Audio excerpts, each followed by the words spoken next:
Bonjour Pascal. Bonjour Gwenola.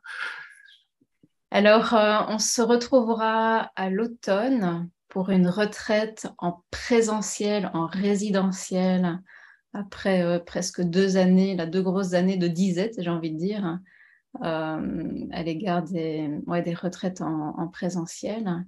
Donc, nous, on se réjouit à l'Institut Pleine Conscience de te revoir, de t'accueillir pour cette retraite en résidentiel, en silence, pendant 5 jours, 5 nuits, qui se déroulera du 29 octobre au 3 novembre dans la forêt de Saint-Hubert, dans le sud de la Belgique.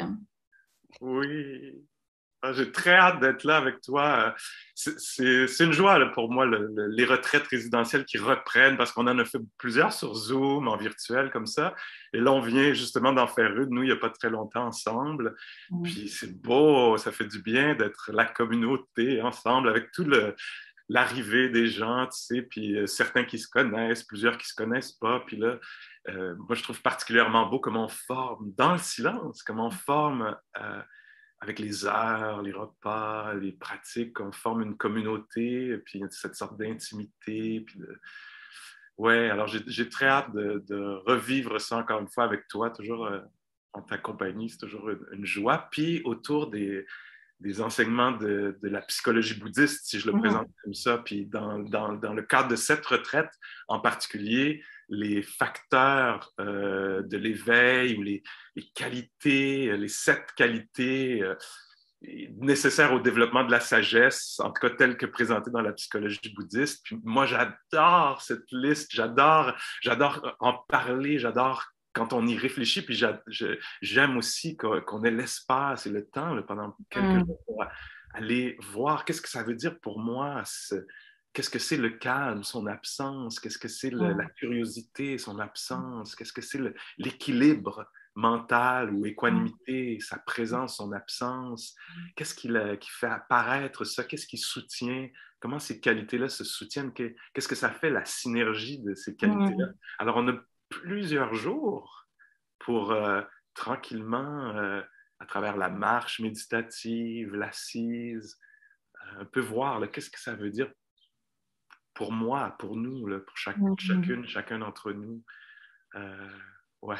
Ouais, et puis c'est très beau parce que comme tu le dis, c'est vraiment une recherche personnelle dans laquelle on s'engage dans le silence. Donc il y a quelque chose de très intime que l'on développe à l'égard de nous-mêmes, mais aussi le fait d'être ensemble, en communauté, il y a quelque chose de très soutenant. Donc c'est beau là, dans cet espace auquel chacun contribue par son propre silence, par sa propre pratique, par sa propre recherche, soutient les uns les autres et on reçoit ça aussi les uns des autres, hein. Euh, et puis oui, donc il y a cette recherche individuelle dans notre intériorité, j'ai envie de dire. Puis c'est aussi soutenu par des temps de silence, hein, des temps, pardon, d'enseignement qui sont proposés chaque jour. Tu veux peut-être en dire un petit peu plus sur comment ça se passe une journée habituelle? Oui, oui. Alors, une journée habituelle, c'est qu'on se lève tôt et on va pratiquer ensemble en silence. Puis après, il y a le petit déjeuner. Puis au retour, on a 1 heure ensemble pour des instructions. Alors, on contextualise un peu la retraite. On se donne le thème pour la journée. Peut-être qu'on va choisir une de ces qualités-là pour un avant-midi ou une partie de la journée. Puis on va aller, donc moi ou toi, on va en parler un peu. Puis après, on va faire, si on veut, des exercices. On va aller voir un peu ce que c'est dans l'expérience. Puis ça prend la forme peut-être pour toute la matinée de pratiques assises et marchés qui s'alternent les unes aux autres, une après l'autre. À l'extérieur, le lieu est tellement beau.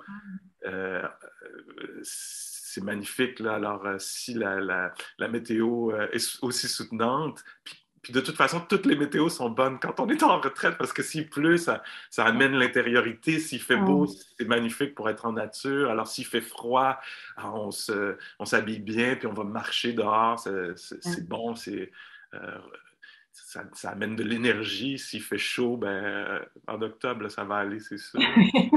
Alors, oui, puis toute la matinée comme son pratique, puis après ça, on a le repas du midi en silence, puis je trouve que c'est beau, c'est comme une danse, hein? Les corps se promènent dans l'espace, font de la place les uns pour les autres, on entend le cliquetis des fourchettes, des cuillères, et on partage ces repas-là d'une façon un peu inhabituelle. Puis ensuite, il y a peut-être un temps de pause. Puis l'après-midi, on se retrouve, puis on continue à faire l'exploration. Puis en fin de journée, souvent, il y a un enseignement d'1 heure de temps.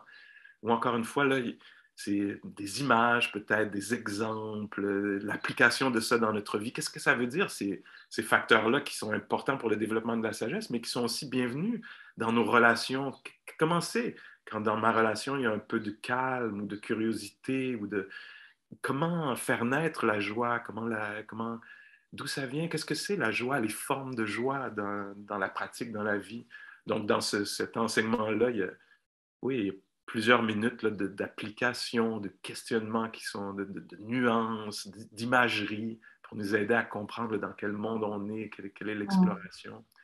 Puis il y a un repas du soir et puis il y a quelques heures le soir encore, très doux, de peut-être 1 ou 2 marches, 1 ou 2 assises, comme ça. Et on peut être assis sur une chaise, c'est important de le dire peut-être, hein? On peut être sur un coussin, sur un banc.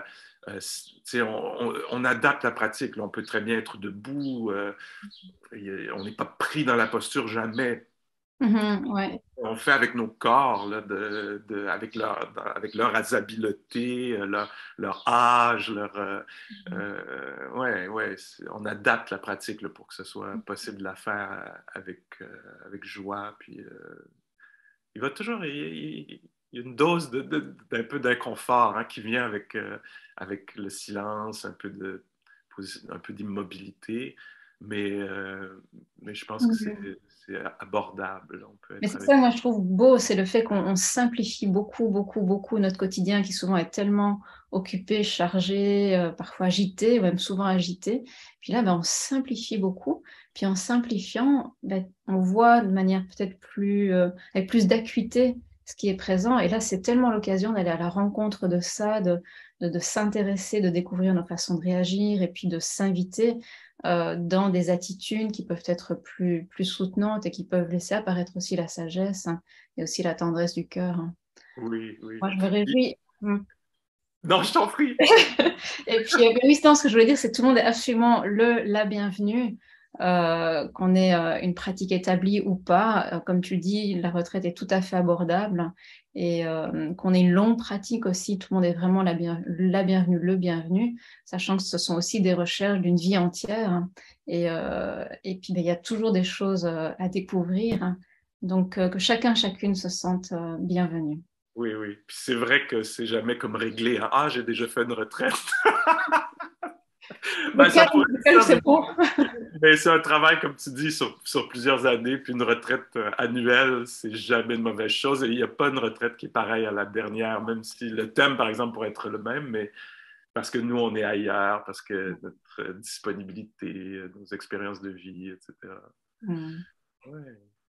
Bien. Est-ce que tu vois autre chose là maintenant, à ce stade? Ben, je sais qu'on en parlait ensemble, tu sais, il y a des gens qui sont dans un processus de formation, pour peut-être partager certaines de ces pratiques et tout. Puis donc, il y a la retraite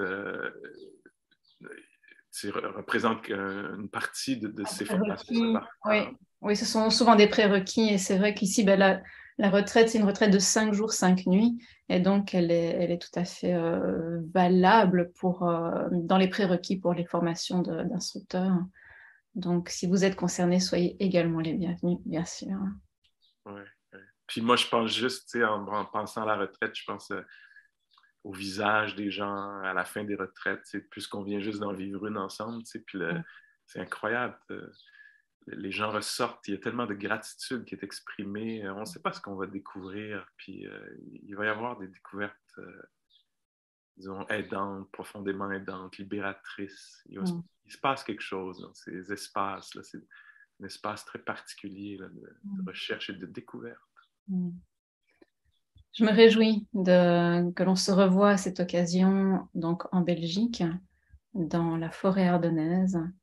Et ouais, au plaisir de t'accueillir et de retourner dans cette aventure des retraites en silence ensemble ici. Merci beaucoup, Pascal. Merci à toi, Mélanie.